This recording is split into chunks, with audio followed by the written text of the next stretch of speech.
Kung may pag-ibig mang hindi natitinag, kung may pangakong hindi kayang burahin ng oras o ng tadhana, ito na siguro iyon. Ang klase ng pagmamahal na hindi nagbabago, hindi lumulubog kasabay ng araw, at hindi nilalamon ng paglipas ng panahon. Napakaraming bagay ang maaring magbago, ang mga pagkakataon, ang mga desisyon, ang mismong mundo. Ngunit may mga pusong, kahit ilang beses baliktarin ang kasaysayan, ay magpapatuloy sa pagpili sa iisang pangalan. At kung ikaw ang tinutukoy ng bawat linya, sana'y maramdaman mo ang katapatan sa pagitan ng mga salita. Sana'y malaman mong sa bawat gabi ng pangungulila, may isang pusong handang manatili, humawak at umalalay.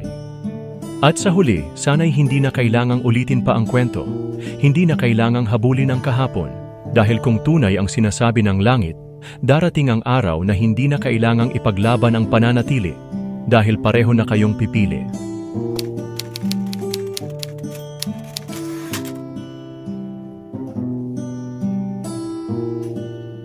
Naalala mo ba?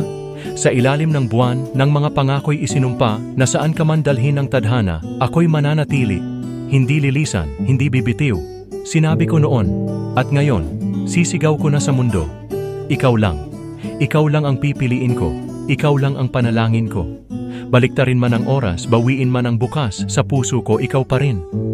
Matagal kong itinago, ang tibok na hindi mapawi, ang damdaming hindi kayang itanggi. Pero ngayon, hindi na ako magtatago, hindi na ako matatakot, pagkat alam kong isinulat na ng langit ang pangalan mo sa mga pahina ng buhay ko. Kaya sa bawat gabing nangungulila, sa mga oras na nangangamba, ako ang hahawak sa'yo, ako ang aakay sa'yo. Hindi kita iiwan, hindi kita papabayaan, dahil pinanganak ako para mahalin ka, para samahan ka, sa sayaman o sa luha, sa liwanag man o sa dilim. Kahit baliktarin pa ang mundo, kahit ulitin pa ang kwento, isa lang ang totoo, ikaw lang, at ikaw pa rin.